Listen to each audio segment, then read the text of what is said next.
Amigos y amigas, bienvenidos a una emisión más de esto que se llama Cuenta tu historia. Cuenta tu historia en la voz del alto. Soy Sol María Patiño Cano y voy a narrarles algo acerca de cuando vivíamos en Cartagüeño. Mi papá compró la finca de Cartagüeño a Julio Patiño, mi papá Luis Emilio Patiño Cano y mi mamá María Ernestina Cano. La finca que le compraron a don Julio es una finca grande, pero no tenía casa. En la parte de arriba la carretera y había un llano donde ahora está la casa que construyó mi papá, pero antes no la había. Había una casita vieja de hace muchos años de tapias, casi en los pies de la finca, que tenía un extremo. En los extremos tenía mucho café y en los medios tenía potreros. La casita vieja era una casita de 2 salones grandes, pues como muy malita, muy desvencijada, pero cuando mi papá y mi mamá fueron, entonces ellos la blanquearon, pintaron las puerticas y las ventanitas que tenían de color rojo. La cocina era hecha de guadua embarrada y era una cocinita muy malita. Mi papá le había organizado un pollo muy grande y ahí mi mamá organizó el fogón grande y mi papá le puso un fogoncito eléctrico de un solo puesto. Esa cocinita era muy destartaladita, pero tenía una ventanita muy bonita, muy antigua, muy dañada, que mi papá la arregló un poquito y la pintaron de rojo. La ventanita chiquita del cuarto también era pintadita de rojo. La cocinita era en tierra y el corredorcito para pasar a la cocina también era en un cemento, pero ya muy malo. Adentro de la casa el piso era encementado, pero no en muy buen estado. Pero la casita vieja tenía una ventana hacia un costado que uno la abría y podía mirar todo el camino que da para el Tutumo. La gente que venía del Tutumo, de la Cañada, tenían que pasar casi siempre por el patio de mi casa, a no ser que se fueran por un camino más abajo, que era para bajar al Guanábano, o por otro camino más arriba, que era para no llegar hasta la fonda, sino tomar un camino que iba como para el Palmar, subiendo a la carretera. Esa ventana me encantaba y aún me encanta. Era una ventana muy sencilla, de madera y de una sola ala, pero tenía una tabla que yo no sé cómo se la habían puesto, de manera que uno se podía sentar en ella y colgar los pies hacia el lado de abajo por donde pasaba el camino, porque la casa quedaba como un poquito altica del camino. Entonces por ahí mirábamos, nos sentábamos y mirábamos las personas que vinieran del Tutumo, la gente que fuera a arriar ganado y todo esto. La casa tenía un patio grande y mi papá al lado de atrás le había hecho una letrina. Tenían guayabos, habían zapotes, habían aguacates, había guanábanas. Mi papá hizo un ranchito donde él con latas, donde se guardaba reblujos, herramientas, enjalmas, bueno, y también a un lado le hizo un baño para que nosotras no tuviéramos que estar por allá afuera bañándonos, que también había un pedacito al lado donde mi papá le hizo el nido a las gallinas, muy bonito, era muy, muy bonita. Mi papá había traído una manguera desde el otro extremo de la finca donde terminaba el cafetal, y traía la manguera de un tanque que era muy grande y todo el rebose era para nosotros y nos llegaba hasta ahí al patio donde mi papá nos había hecho el baño. También mi mamá tenía una huertecita que mi papá le había acondicionado con palitos de guadua a todo alrededor para que los animales que tenía ella en la casa no se le fueran a comer las cebollas, los tomates, el cilantro que tenía ahí.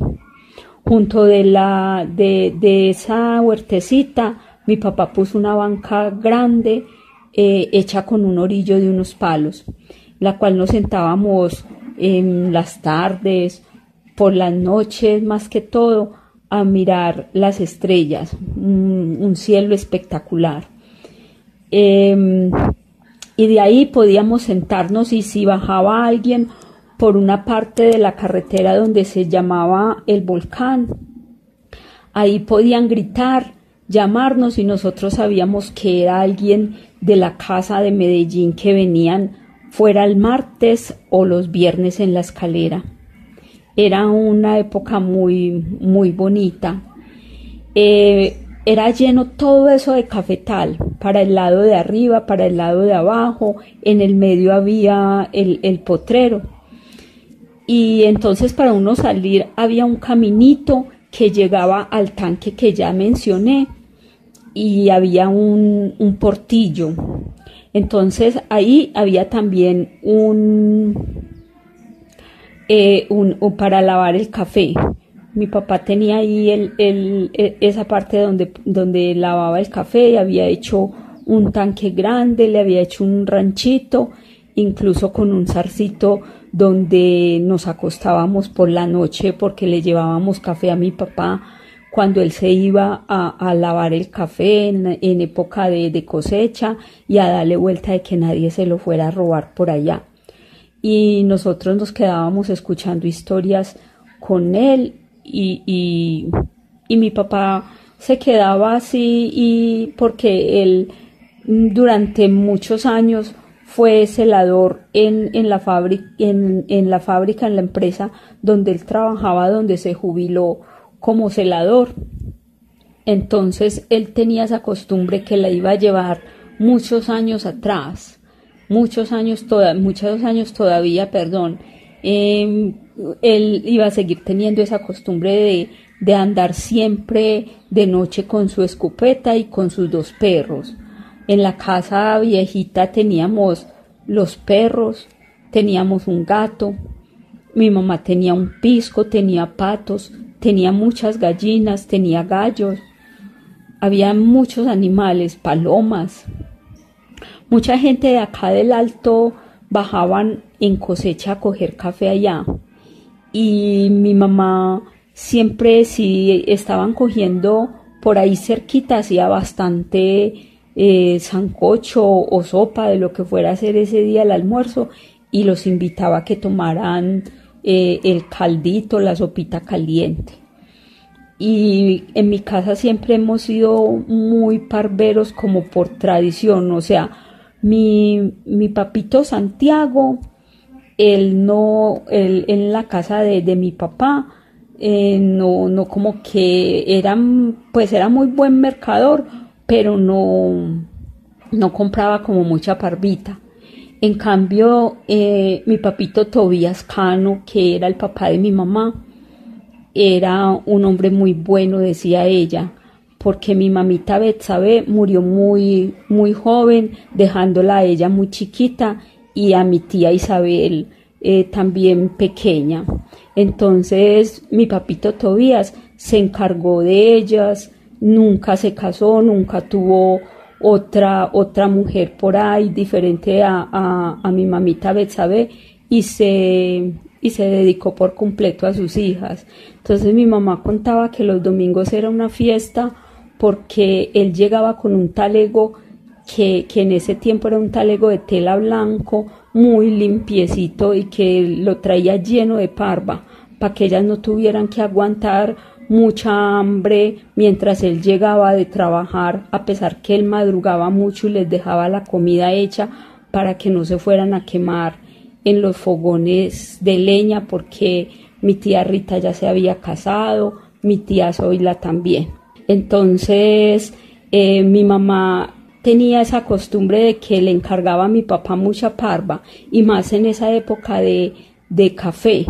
Entonces bajaba mucha gente, y mi mamá siempre por la tarde, o su cafecito, o su mazamorra, o su vaso con leche, pero parviadito, con parvita dulce o con parvita saladita, pero parviadito. La gente le gustaba mucho trabajar allá porque sí, era muy, muy bueno la parvita y todo eso, a pesar de que era lejitos de acá del Alto. Entonces resulta que una vez mi mamá me dijo como un viernes: ay, Ole, mira, se acabaron las cosas del mercado, ¿qué vamos a hacer? Vos sos capaz, pero ya tan tarde, para ir al Chumbimbo donde doña Nelly a comprar unas cositas hasta el domingo, ya para que nos alcance todo hasta el domingo que vaya su papá al pueblo. Yo le dije: no, mamá, yo sí soy capaz. Eran 4:30 ya muy pasadas.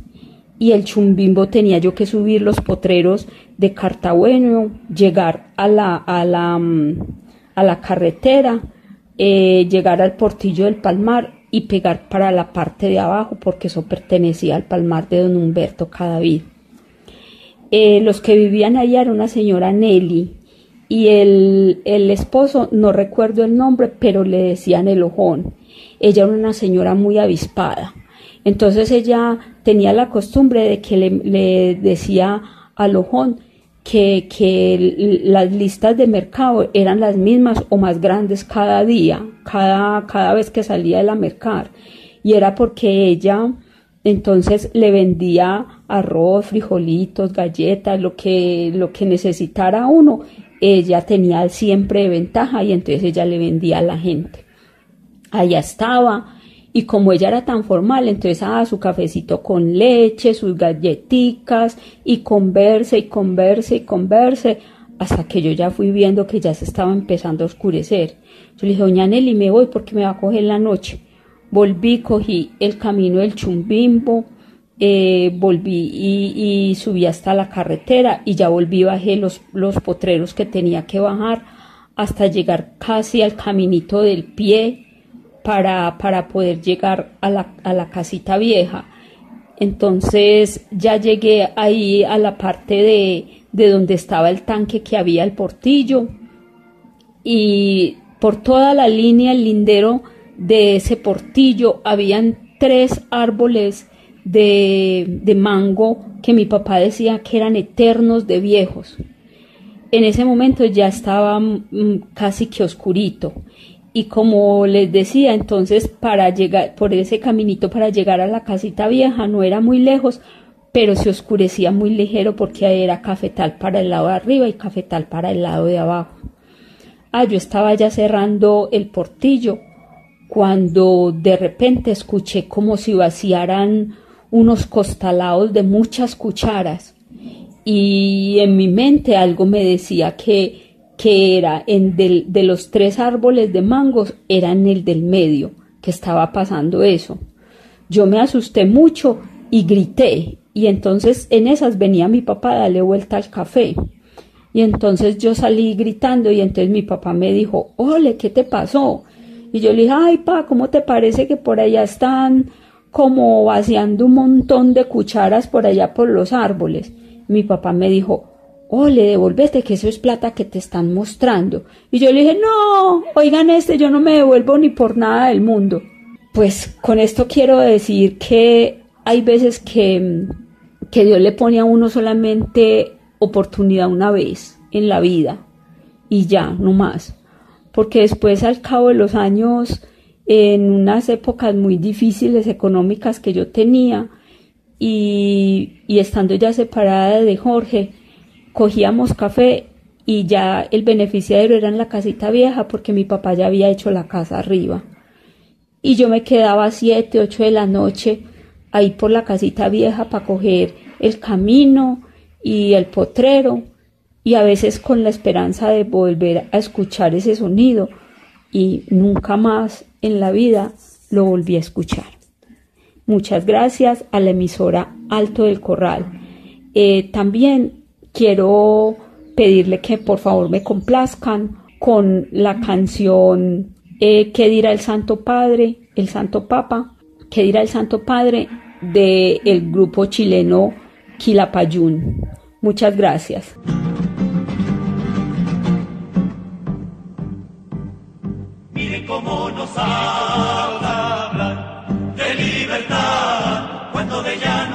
vivan en realidad. Miren cómo pregonan tranquilidad cuando nos atormenta la autoridad. ¡Qué gran Santo Padre que vive en Roma, que le están degollando a su paloma!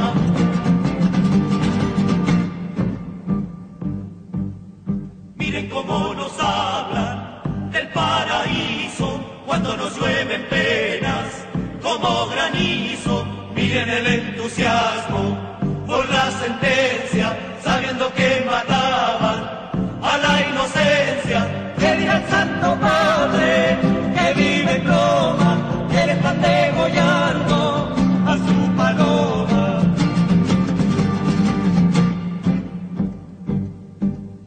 El que oficia la muerte como un verdugo, tranquilo está tomando su desayuno. Por esto se pusieron la soga al cuello, el quinto mandamiento no tiene sello. Que viva el Santo Padre que vive en Roma, que le están degollando a su paloma.